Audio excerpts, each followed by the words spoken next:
घमासान.com और मैं हूँ सेजल सिंह पवार, आज की एंकर। और हमारे साथ है Mrs Sadhana Sudani ma'am, successful biologist doctor. Hello ma'am. Hello, नमस्ते। नमस्ते। तो मैम आप कैसे हैं? सबसे पहले हमें ये बताइए। मैं बहुत अच्छी हूँ। अरे वाह, बहुत अच्छी हूँ। तो मैम जैसे हमें सभी को पता है कि इतने सारी कैटेगरीज होती हैं आगे जाने की और अपना प्रोफेशन चुनने की, तो मैं जानना चाहती हूँ कि आपने डॉक्टर प्रोफेशन क्यों चूज़ किया?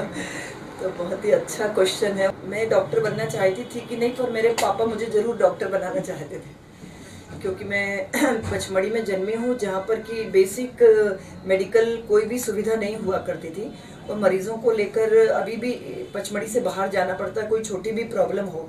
तो तभी से मेरे मन में थी और पापा के भी मन में थी कि मैं डॉक्टर बनूं और पचमढ़ी की एटलीस्ट जनता की सेवा करूं। और मैं ये पूछना चाहूँगी कि आपने ये जो आपने एज एन डॉक्टर अपना प्रोफेशन चूज़ किया है, तो आपने किस चीज़ में स्पेशलाइजेशन किया है? मैं माइक्रोबायोलॉजिस्ट हूँ, मेडिकल कॉलेज में एसोसिएट प्रोफेसर हूँ माइक्रोबायोलॉजी की। और संपूर्ण सुडानी डायग्नोस्टिक क्लिनिक हमारा है, जहाँ पर सभी डायग्नोस्टिक सुविधाएं उपलब्ध हैं। तो मैम मैं जानना चाहूँगी एज एन माइक्रोबायोलॉजिस्ट डॉक्टर, इसमें आप कितना कैसे ट्रीटमेंट करते हैं जो हमारे पेशेंट्स होते हैं उनका? आप पर्टिकुलरली कोविड के बारे में बात करना चाहते हैं कि जनरल आप पूछ रहे हैं? कोविड भी और जनरल भी, मैं दोनों। एक्चुअली हम लोग ट्रीट नहीं करते हैं, हम लोग डायग्नोस्टिक करते हैं, मतलब मरीज की जांच करते हैं। तो सही और सटीक तरीके से जांच करते हैं, जिससे मरीज की बीमारी का निदान सही निकल जाए और डॉक्टर को ट्रीट करने में बहुत सुविधा मिले। क्या बात है। तो मैम मैं जानना चाहूँगी कि आपके अचीवमेंट्स क्या रहे हैं एज एन डॉक्टर अभी तक? अचीवमेंट तो मैं अब उसको अचीवमेंट कहेंगे कि ये तो एक प्रोग्रेस है जो टाइम टू से हो रही है। जो 82 में मैंने मेडिकल कॉलेज में एडमिशन लिया था और अब हो रहा है 2021, तो करीब 18, 28, 30 साल हो गए प्रैक्टिस करते करते। तो अचीवमेंट होते जा रहे हैं। जैसे पहले हम बेसिक जांचें करते थे, बेसिक लोगों को ट्रीट करते थे। अब हम जब से कोविड काल आया है तब से हम लोग एक और अति आधुनिक जांचें शुरू कर दी हमने करना, जिसको आपको मालूम है RT-PCR कहा जाता है। कोविड टेस्ट किया जाता है, जो कि ICMR अप्रूव्ड लैब ही कर सकती हैं। और इंदौर में जब कुछ ही लैब, ये सिर्फ मेडिकल कॉलेज ही इवन करता था जब ये लैब की टेस्ट, कोविड की टेस्टिंग, तब हम लोगों ने इसकी शुरुआत की है। तो ये अचीवमेंट एक अच्छा अचीवमेंट लगता है कि जब जनता को ज़रूरत थी कोविड टेस्ट करवाने की, कहीं सुविधा मिल नहीं रही थी प्राइवेट में, तब हमने इसकी शुरुआत की। ये एक अचीवमेंट अच्छा है। क्या बात है।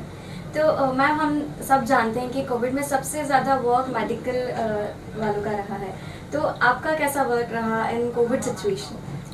कोविड सिचुएशन जैसे 24 मार्च से फर्स्ट लॉकडाउन लगा था, तब से लगातार, जैसे कि मैं मेडिकल कॉलेज में वर्किंग थी और वहीं की लैब काम करती थी 24 आवर्स, तो तब तो कंटिन्यूशन में मेरी नाइट ड्यूटी में मैं रहा करती थी, क्योंकि लैब में काम करना होता था। तो पता भी नहीं पड़ता था दिन भर कैसे जाता था, क्योंकि सुबह अपने क्लिनिक पर पूरी प्रैक्टिस करना और शाम को से रात तक मेडिकल कॉलेज में पूरा काम करना।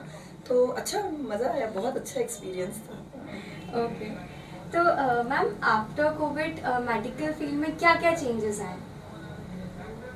मेडिकल फील्ड में कोविड के आने से सबसे इम्पोर्टेंट है टेस्टिंग बहुत ही बेहतर तरीके से आ गई हैं, जो कि हमने कल्पना भी नहीं करी थी कि इतनी जल्दी कोविड के इतने अच्छे टेस्ट हमारे देश में बने हुए उपलब्ध हो जाएंगे, जो कि हमारे साइंटिस्ट ने कर दिखाया। अच्छी अच्छी मशीनें, RT-PCR मशीन, अच्छी टेस्टिंग सुविधा, अच्छी लैब्स सब आ गई हैं। और अभी आप देखो इन सब ने मिलकर कोविड कितना कम मरीज कर दिए हैं। जहाँ पर इंदौर में रोज 4000 टेस्टिंग होते थे, अभी कभी 500-800 टेस्ट पे पहुँच गए हैं, सब मरीज कम हो गए। बिल्कुल। जैसे हमें पता है कि आपने वैक्सीनेशन करा लिया है कोविड का, हाँ। तो आपका कैसा एक्सपीरियंस रहा है? और हमारी जनता जानना चाहती है कि आप लाइक कोविड वैक्सीनेशन कराएं। अभी बहुत लोग डर रहे हैं कि हमें वैक्सीनेशन नहीं कराना है, तो आपका एक्सपीरियंस बताइए और जनता को आप क्या बताना चाहते हैं? मैं ये बताना चाहती हूँ जनता को कि जब तक वैक्सीनेशन नहीं आया था हमें कितना डर था। हम इंतज़ार कर रहे थे कि इसकी कोई निदान मिले, इसकी कोई ट्रीटमेंट अच्छा मिले। और जैसे ही कोविड वैक्सीन हमारा आ गया है तो सबके दिमाग में ऐसे क्वेश्चन क्यों आ रहे हैं? क्योंकि वो जल्दी डेवलप हो गया है, क्योंकि वो अपने देश का है। तो ये तो ठीक नहीं है ना। हमारे देश के साइंटिस्ट ने, माइक्रोबायोलॉजिस्ट ने और हमारी प्राइम मिनिस्टर ने इतनी ज़्यादा मेहनत करी और टेस्टिंग की सुविधाएं दी और वैक्सीन डेवलप करवाया, वैक्सीन की बेहतर ट्रायल्स हुई और कोई साइड इफ़ेक्ट भी नहीं आए। तो वैक्सीन तो बिल्कुल अच्छा है, इसके कोई साइड इफ़ेक्ट नहीं है। जो छोटे मोटे साइड इफ़ेक्ट हैं वो प्रत्येक वायरल वैक्सीन के होते हैं। जब हम बच्चे को टीका लगवाने जाते हैं, डीपीटी का टीका लगवाते हैं या कोई भी टीका लगवाते हैं, तो थोड़ा बहुत साइड इफ़ेक्ट होते हैं, तो वो तो नॉर्मल होते हैं। तो आपका ये बिल्कुल भी कोई भी मामले में कोई भी दिमाग में कोई क्वेश्चन ना रखे। मैं सभी जनता से ये कहना चाहती हूँ कि बहुत ही बेहतर वैक्सीन है, बहुत ही अच्छी सुविधा दी है हमें सरकार ने और हमें इसे ज़रूर लगवाना चाहिए। क्या बात है। तो मैम, हमारी जनता ये भी जानना चाहती है कि एक बेहतरीन डॉक्टर में क्या क्या बेस्ट क्वालिटीज़ होनी चाहिए और एज एन वो अपने जो पेशेंट्स हैं उन्हें कैसे डील करते हैं, तो हमें आपसे थोड़ा सा जानना चाहिए। सबसे अच्छा तो ना उसका एटीट्यूड बहुत अच्छा होना चाहिए। क्योंकि जब हम किसी से बात करते हैं, उसके क्वेश्चन का जवाब देते हैं, हो सकता है वो मेडिकल का जवाब क्वेश्चन भी ना पूछा हो, पर हम जिस तरह से उससे बात करते हैं, उससे बिहेव करते हैं, उससे उसकी आधी बीमारी तो दूर हो जाती है। क्योंकि आधी बीमारी तो होती ही नहीं है, वो सिर्फ होती है सिंपैथेटी, कि आप किससे कैसे बिहेव करते हैं। तो वो ज़रूरी है। बाकी तो ज्ञान सभी डॉक्टर में होता ही है। तो सबसे इम्पॉर्टेंट है कि आप अच्छा बिहेवियर रखें, उनसे पोलाइटली बात करें और ऐसा उसको महसूस होने दें कि वो आपके परिवार का ही एक सदस्य है। किसी भी मरीज को आप ट्रीट करो तो ये जरूर सोचो कि ये आपके परिवार का एक सदस्य होता तो आप क्या करते। बस उसी तरह से आप उसको ट्रीट करो और उससे बात करो, तो आपका काम पूर्ण होता है। सही बात है। ओके मैम, तो जैसे हम सभी को पता है, you are a very successful women doctor, तो वुमेन एम्पावरमेंट के लिए आप क्या बोलना चाहेंगे? विमेन एम्पावरमेंट के लिए ये मैं बोलना चाहती हूँ कि जो महिलाएं हैं उनमें बहुत शक्ति है, उनमें मल्टीटास्किंग गुण है, उनमें सहृदयता है, उनमें प्रेम है, उनमें सेक्रीफाइस है, वो मेहनती हैं। तो किसी बात का डर नहीं हमको, हम सब कुछ भी कर सकते हैं। बस ठीक ये है कि हम एक परिवार का और समाज का अच्छा सपोर्ट मिले और हम एक आदर की दृष्टि से देखा जाए, बस इतना ही चाहिए। क्या बात है, बहुत ही अच्छे विचार है मैम आपके, आपने बहुत ही अच्छा कहा हमें। और हम ये भी जानना चाहते हैं कि आप यूथ के लिए क्या मैसेज देना चाहते हैं? यूथ के लिए बहुत अच्छे, देखो आप एक यूथ हैं, कितने अच्छे से मेरा इंटरव्यू ले रहे हैं, आप में कितना कॉन्फिडेंस है, आप इतने, बस इसी तरह के जो हमारे युवा हैं वो भी उनमें इतनी ही प्रतिभा है।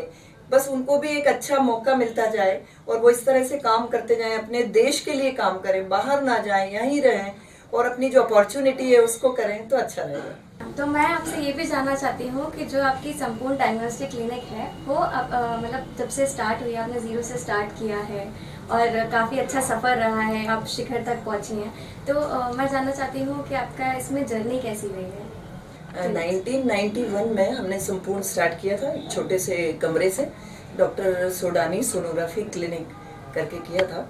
तब नहीं मालूम था कि हमको कहाँ पहुँचना है, पर कंसिस्टेंट मेहनत जब हम करते हैं और हमारा एम्बिशन हाई रहता है और आगे बढ़ने की एक तमन्ना होती है, उसको करके हम लोगों ने, मैं और मेरे हस्बैंड डॉक्टर RK सोडानी जो रेडियोलॉजिस्ट हैं, मैं तो कोई बहुत कुछ बड़ी डॉक्टर नहीं थी उस समय, पढ़ के ही निकली थी, पर उनके साथ जब मैं काम करके निकली और उनका एम्बिशन, उनकी मेहनत देखी मैंने, फिर हमने कंधे से कंधा मिला के काम किया और इस 30 वर्ष में अभी संपूर्ण की 16 ब्रांचेस हैं जो मालवा और निमाड़ में फैली हुई हैं और बहुत अच्छा सफ़र है।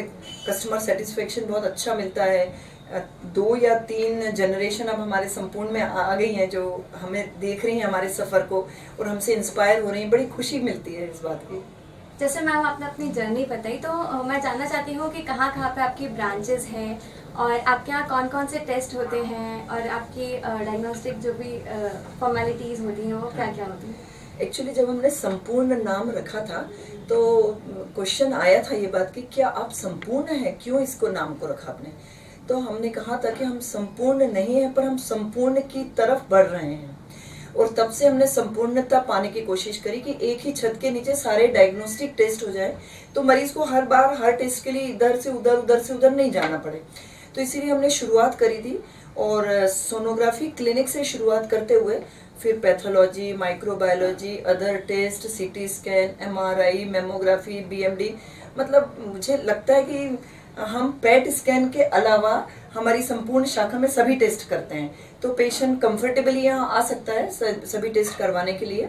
और हमारी जो शाखाएं हैं वो बड़वानी में है, महू में है, धार में है, शुजालपुर में है, मतलब 16 ब्रांचेस हैं और इंदौर में 4 हैं। तो मरीज को सबको याद रहता है, उनको सबको याद हो गया अब। और मैम आपसे मैं ये भी जानना चाहती हूँ कि जैसे वुमेन्स के लिए जो मेंटालिटी होती है लोगों की आजकल की, सिर्फ खाना बनाना है, घर का काम करना है, और आप तो एज एन बहुत सक्सेसफुल डॉक्टर हैं, तो आपकी तरफ से मैं जानना चाहती हूँ कि वो लोगों की मेंटालिटी के लिए आपके क्या मैसेज है? मेरा ये कहना है कि सबसे इम्पोर्टेंट है एजुकेशन। आप अपनी बेटियों को अपनी एजुकेशन जरूर दीजिए, क्योंकि शिक्षा सबसे ज़रूरी है। शिक्षा से वो सबको बीट कर देंगी। तो मैंने भी यही किया है और मेरे पापा ने भी मेरे को बहुत मेहनत करके पढ़ाया है। तो मैं इतना ही चाहती हूँ कि शिक्षित जरूर बनाइए अपनी बच्चियों को, अपनी बालिकाओं को। उनके पास बहुत अथाह उनके पास शक्ति है, उनकी आकांक्षा है, वो उड़ जाएंगी, परंतु उनको सक्षम बना दीजिए, शस्त्र दे दीजिए शिक्षा का। क्या बात है, बहुत ही प्यारे वर्ड्स बोले हैं मैम ने, और बहुत ही अच्छा इंटरव्यू रहा है आज का मैम के साथ। तो इसी के साथ हम एंड करना चाहेंगे। तो देखते रहिए Ghamasan dot com. I am signing off. I am Sejal Singh Pawar और कैमरामैन अमोल जैन के साथ। Thank you. Subscribe our channel and press the bell icon for more updates.